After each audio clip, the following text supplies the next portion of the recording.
खुलुमबाय दिनै 8 एप्रिल 2024 समबार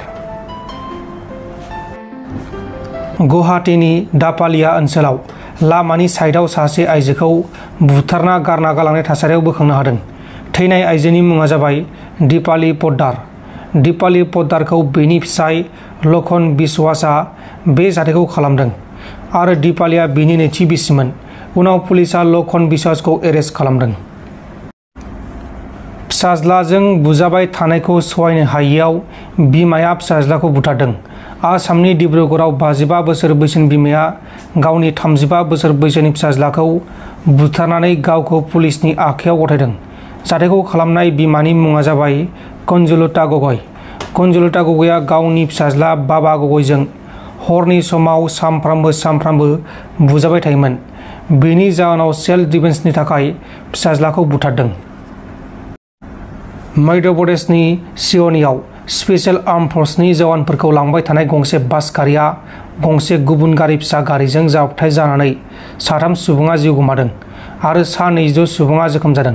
थैनाय 3 सुबुङा गारियाव दंमोन आरो थैनायफोरनि मुङा जाबाय कान्हैया जासवानी 55 बोसोर बैसोनि, निकलेश जासवानी 45 बोसोर बैसोनि आरो पुरुषोत्तम माहवीया 37 बोसोर बैसोनि।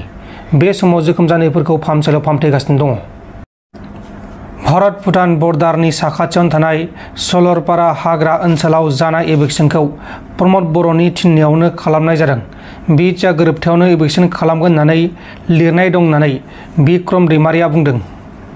आगोलनिफ्रायनो बुंखाबाय थादों, लेखाया जेखौ बुङो आं बेखौसो बुङो। जा एभिक्सन खालामलांबाय सलरपारायाव, बे एभिक्सनखौ प्रमद बर' बिथाङानो खालामनांगौ होननानै नैबे लेखायावनो लिरदों। मिथिबायना रायजोफोर?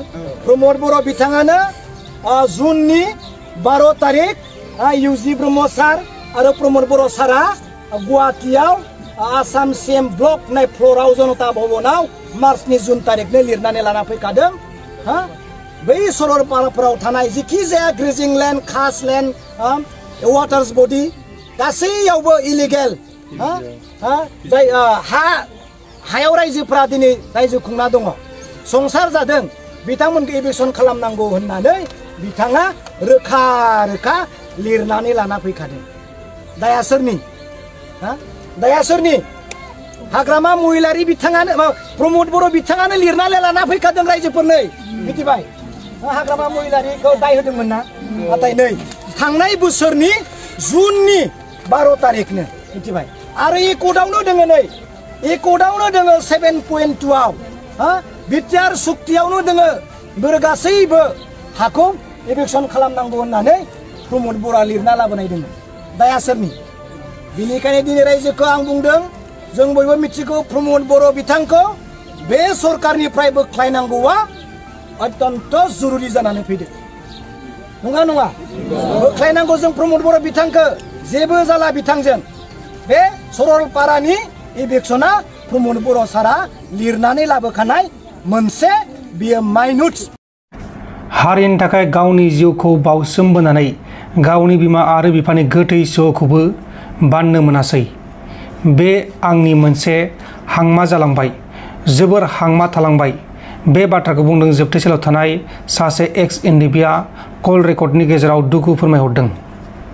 बाहागि बिनि फुराना लोगो रायलायनोलै सुनायफोरनि एसे रायलायहरलाय। हरलाय बाहागि। ओइ आयु नै मोजां देहाफ्रा? दङलै बिदिनो देहाफोरखौलाय आरो माथो बुंबावनो, दुखुजोंनो साग्लोबजोबजानाय बायदि जाना दङ। ओमफ्राय खबर सबर दङलै, जोंथ' बाहेरायाव थानाय मानसि, खामाय दामाय बेफार बानिज्यबो मोजां नङा, सलिदोंबाबो खस्थ' मस्थ'। आंनाबो गाज्रिलै खबरा। दाखालि बावैसो आइयाबो थैनानै थांबाय।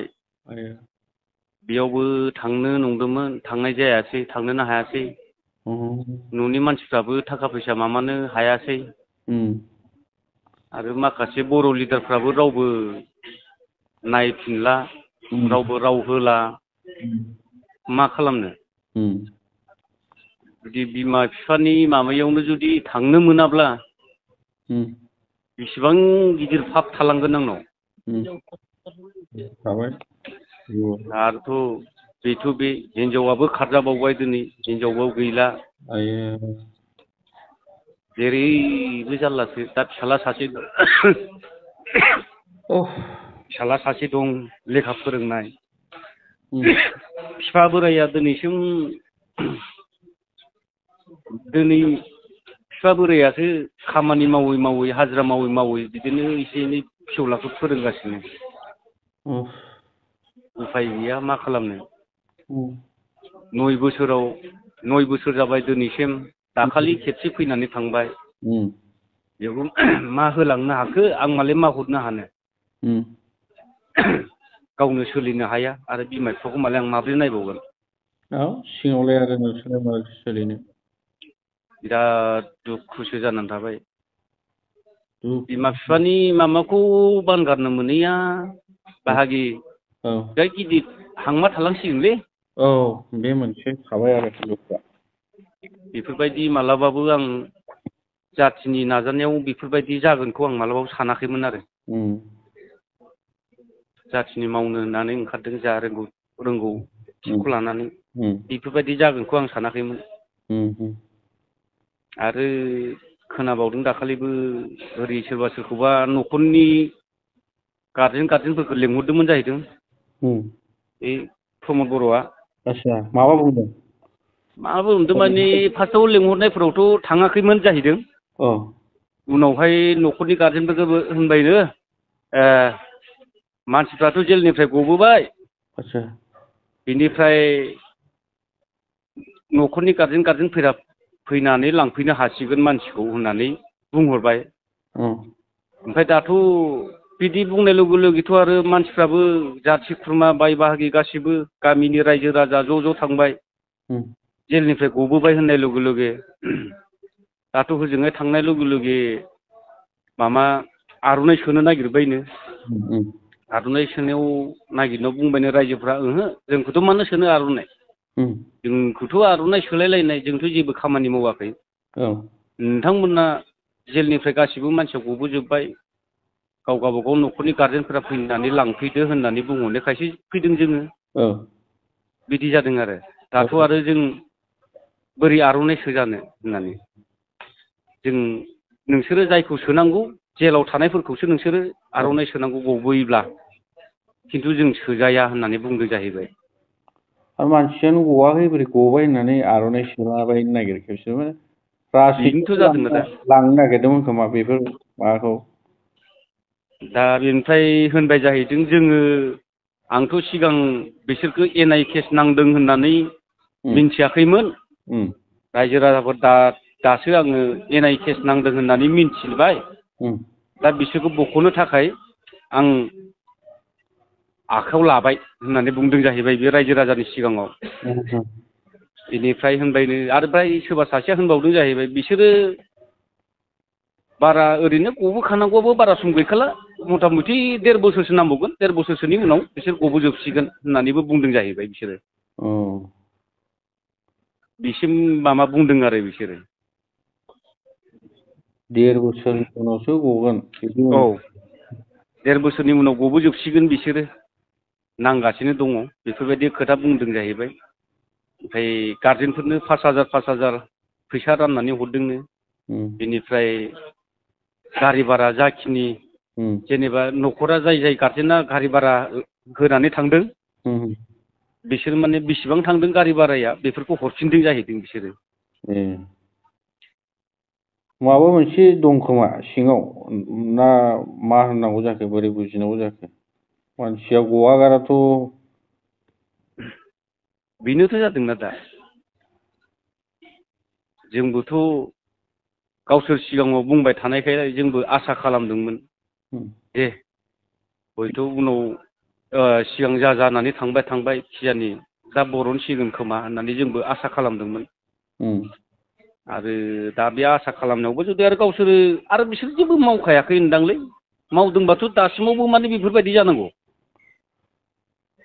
खायसे बुङो लिडारफ्रा उकिल हमबाय खामानिया सिङाव सोलिगासिनो होनना बुङो ओमफ्राय खायसे बुङो लिडारफ्रानो आरोना खायसे बुङो सासेया बुङो माने बेखौ गावबागाव न'खरनियासो माबा खालामनांगौ बबे मोनसे लामाजों थांनांगौ जाखो दायो जुदि उकिल हमदोंबाथ' मेल्ला बयनि सासेया मोनसे बुङो सासेया मोनसे बुङो लिडारफ्राबो ना बेनोथ' जेनेबा उकिल हमदोंबाथ' दाथ' जोंनिया उदनिसान सोलिगासिनो दङ जोंनिसिमथ' उकिलाथ' नुजानांगौ ना क्रस खालामनांगौ ना उकिलाथ' साखिया उइटनेस पस्टआव सहैनाय लोगो लोगो प्राइभेट उकिल हमदोंबा बेथ' माबा गानांगौ ना सहैनांगौथ' आरो दाथ' गैयाना जोंथ' नुवाखैबो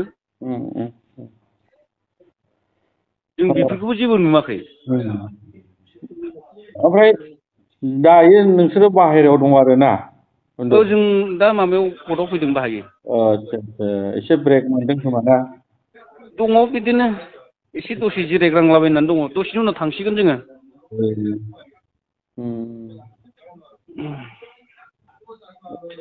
दुखुलै बाहागि जेरैबो बबेजों मा खालामनो उकिल हमनानै नांनो होनबाबोथ' जोङो हाला थाखा फैसाबो गैया बबेजों मा खालामनो बिमा बिफायाबो मालाय बहानि मा मोननानै होफैगोन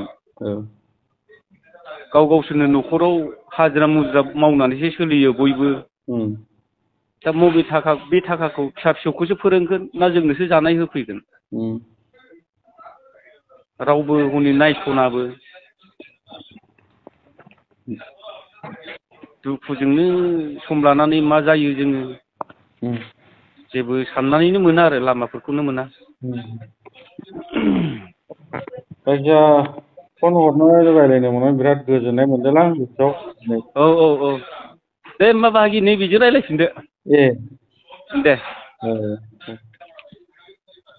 बाहागि रायज्लायनो मोनना मोजां मोनबाय ना बिराद मोजां मोनदों नोंथांमोन दिनैनि खौरांफोरा बेखिनिल'मोन बेखिनिसिम नायनायनि थाखाय नोंथांमोननिसिम रोजा रोजा साबायखर गोजोन्थों एसेनोसै जै बर' हारिनि